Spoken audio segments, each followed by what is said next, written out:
It is so great to have you back here at the ITB convention. Thank you again for joining us virtually. I will not get tired to say that because, of course, the whole calendar, the whole program is so packed, and we are honored to have you virtually joining us, but also, of course, here joining us on site at the Orange Stage. And now, a topic close to all of our hearts will come on stage: how to unite society through the power of travel. And it is a debate close to our hearts. And Lea, you have a very special guest, and I can't wait to hear more about it.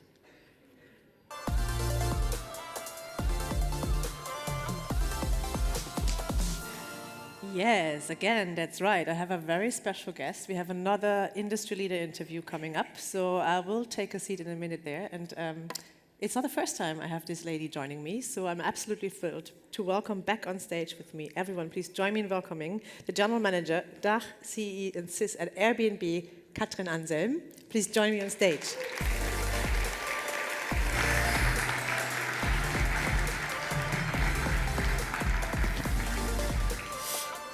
Yes. You know that feeling? It feels pretty familiar already. Right, familiar, right? Third time's the charm. It's a third time. Yeah. So this is like, how do you call it? This is like a traditional session now. I hope. Yeah. In any way, it's a pleasure and it's Absolutely. an honor to be here. No, and we say from the entire ITB team, welcome back to ITB Berlin Convention 2024, Kathrin. We're excited to have you, and I'm even more excited for our conversation. There's so many topics I would like to talk with you about, so we had to select a few, so we cannot cover all of them. So yeah, I'm sorry, we don't have the whole day, right? So let's get right into it. So 1 year ago, we gathered here, right? You joined me on stage and we discussed travel trends, regulations, and the worldwide economic situation, a lot of distress, and so many political events happening, and developments that have kept us busy, privately in the business life. So tell me from the Airbnb's perspective, and you as a leader, how do wars, conflicts, and these geopolitical tensions impact Airbnb as a company?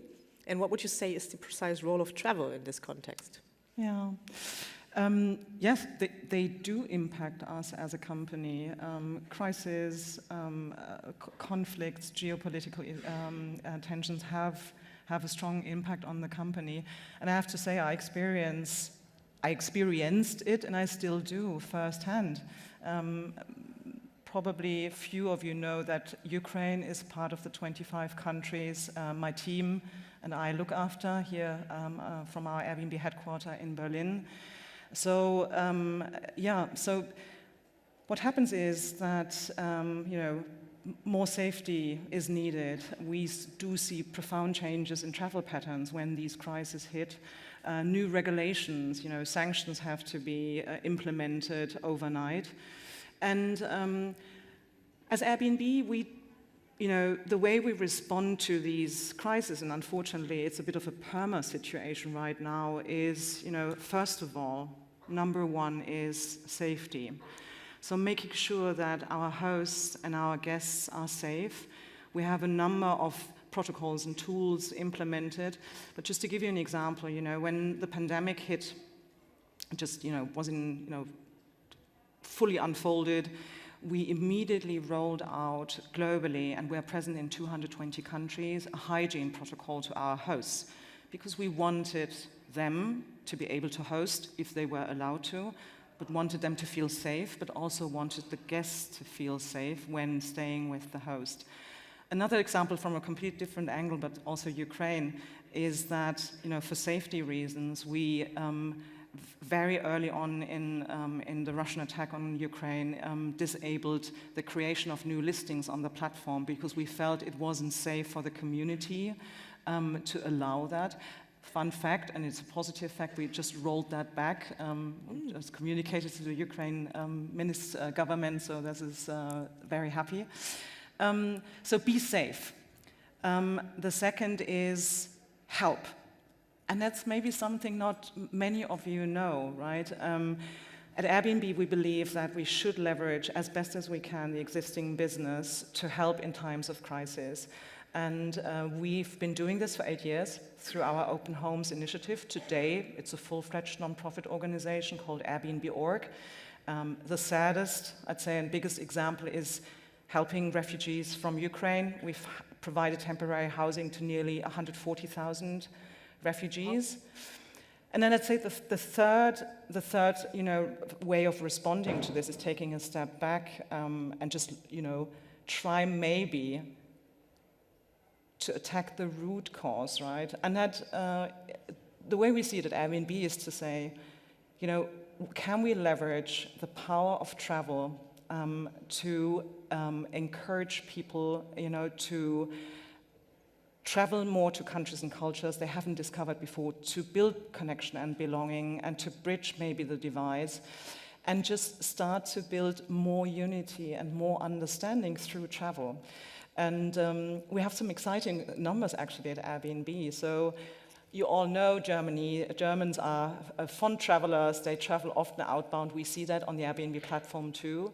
But an exciting number I find is that the Germans on Airbnb have never traveled more to a broad number of destinations than they did in 2023. So 60,000 individual destinations. It's a record number. We never had that sort of travel dispersion. And it means they are curious to travel off the beaten track and just discover new. And I think that's where we should start, right? There's immediate response, and there's response that's more long term. Right, and I mean, you mentioned it yourself, and it's the title of our session, Uniting Society to the Power of Travel, right? That's Airbnb's mission. Yeah. Can we talk a bit more about that? So how can we understand that? Yeah. What are you doing to foster the understanding in the communities, and share some more insights on this mission? I'm actually really glad that we get to talk about this because, for most of you, Airbnb is known as a uniquely innovative travel company, and we had an immense pleasure of having our new Chief Business Officer yesterday on stage. So he was diving into a lot of these topics. But we don't often get the chance to talk about how we at Airbnb think that we can leverage the power of travel to unite societies, a tiny little bit more every single day. That sounds like a crazy ambitious goal and a little bit of a visionary North Star, but we deeply believe that this is high time to do so, right? We are seeing these perma crises.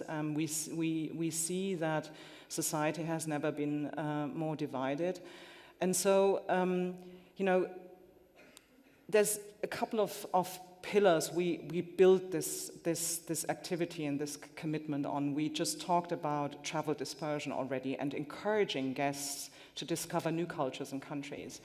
A way to build a service, a world where travel can help unite societies, in our case, relies on our actual superpower as well, our host community. We're going to touch on that, I think, a little bit later. But the third pillar, and that's probably the most exciting to me, and I think I speak for the broader team here, is as a company, take a political stance and defend democratic values. And I want to spend a little bit of time here. This is something that we've been doing at Airbnb for quite some time, but the commitment has been made substantial now. So when I was here in 2021, I said we've committed to a host community fund of 100 million we're going to spend until 2030 on projects that ultimately help this goal of uniting society through travel every day a little bit more. And there are two projects which we just currently working on or have just announced in Germany that I'm extremely proud of, because they focus on uniting society, fighting discrimination, fighting bias. The first one is we've just donated 100,000 euros to Hate Aid. Some of you might know it's a non-profit organization focused on fighting digital violence, which first and foremost still hits women. And you might have heard about Social Democratic Minister Sasa Chebli, who just won in court a process related to digital violence, and it was with the help of Hate Aid. And what we're doing here is, support their work in fighting discrimination, especially in the digital space. And the second project that goes into the same direction is a cooperation we have with People of Deutschland. People of Deutschland is a book project by Martina Rink and Simon Ufosi. They portray people of color in Germany. Some of them are very well known, some of them are lesser known, you know, describing daily discrimination, but also showing solutions and a positive narrative. And we support them with, you know, partnering in events and just building an anti-discrimination narrative. Right, yeah, that's a lot of activities actually. It's impressive. Yeah. And then, I mean, now you spoke about how you're doing this to the consumer, like visible to outside, and let's turn it inside. So Airbnb as a company, is there some initiatives you can share? How are you fostering diversity and inclusion for your employees, for your teams, like internally? Is there something you're doing as well? Yeah, so diversity and inclusions are core values to the Airbnb culture. We have a diversity and inclusion team that is influencing, you know, any part of our operations, you know, from product to your point, to the way we are engaging with our workforce and the way we attract talent. So our belief is that the better we are in diversity and inclusion, the better we can, you know, a bit selfishly also, we can tap into a global talent pool, yeah, and make the best talent pool we want for our company accessible for us. So in doing so, is there some obvious topics, but I'm always, you know, surprised to see that we seem to be sometimes leading in these areas. So a good example is gender pay. We've been gender pay equality. We've been engaging already in this since 2016. We just did the recent audit, 2023. There's no, you know, statistically significant difference anymore between pay. There's no pay inequality. The second is that, and that makes me especially proud, is that we commit to gender representation. So we have a goal that 50% of our global workforce that identifies women by 2025. 50%, that's the goal. I think we're very close. The other is, and it's a bit more specific for the US, but I think it's an important one for Germany too. We commit that 20% of our workforce is from underrepresented minorities.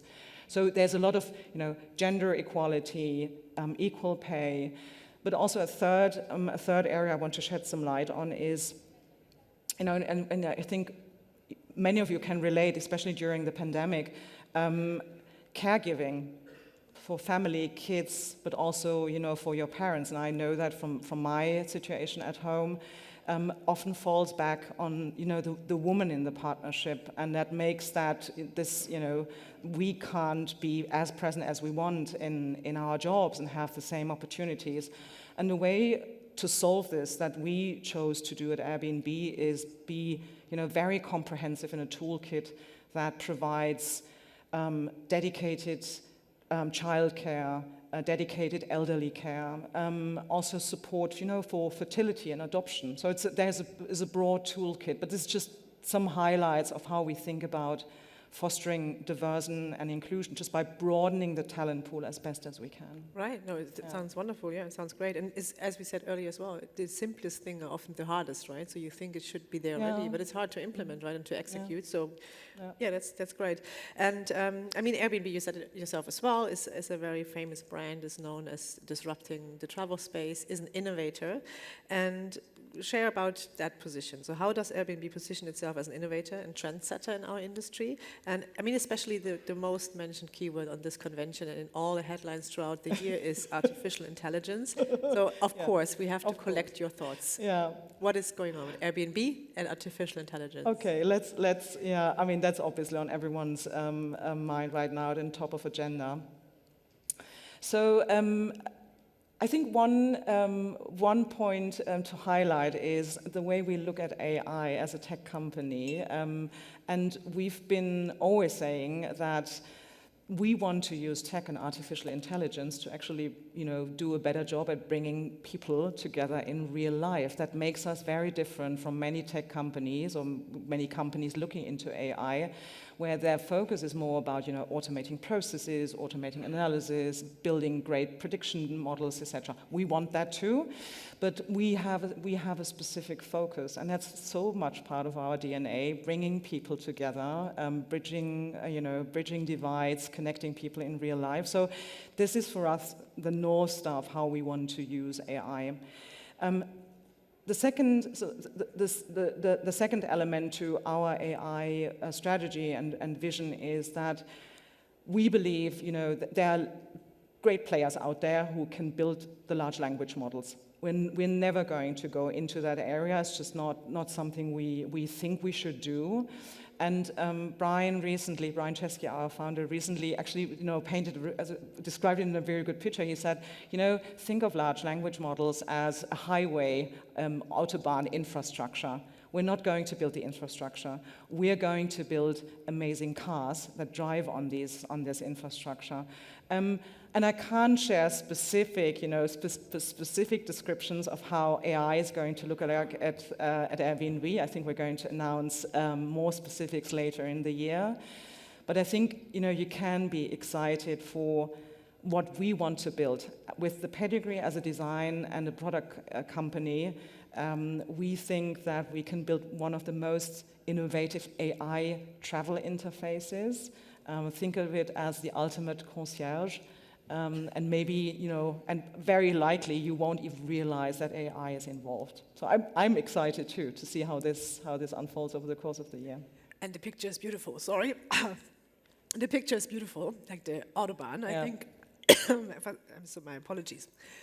But I can, just adding to this a little bit, because everyone's looking at AI. And again, coming to your point for the simpler things, we firmly believe that there is still so much innovation potential at Airbnb as a global, consistent experience that we want to roll out in even more than 220 countries, but at the same time, make this product as locally relevant as we can. And for those of you who have the same sort of setup and challenge, you know how exciting and challenging this can be. And so I'm really, also proud about the maybe smaller innovations we do, and that is a strong focus on localization. So something that we just recently completed for Germany, because we know Germans are so much focused on safety and trust and security, is that we completed, and it was a labor of love, I have to say, our audit with the TÜV. The TÜV audited the Airbnb DE domain on anything that relates to data processing, data storage, our entire payment system, looking into CS, into our terms and conditions. And it's yet another building block, to become locally more relevant, because this is exactly what Germans look for. They want more safety and security. Yes. So AI is exciting, but there's exciting innovation in other areas as well that you feel more familiar. Well, it's not getting boring for sure. So, thank you for sharing. And I mean, again, we're almost out of time, and it's a shame because, as you know, I love talking to you. And I'm curious, there was an update I just saw, I think on the 4th of March. Yeah. I read about it. It's an Airbnb company update, and you mentioned in the headline is the Airbnb Spring Mini Moment. Yeah, we have. What is that? We introduced. Yeah, so we have been operating in product launches twice a year, big product release moments, typically May and November.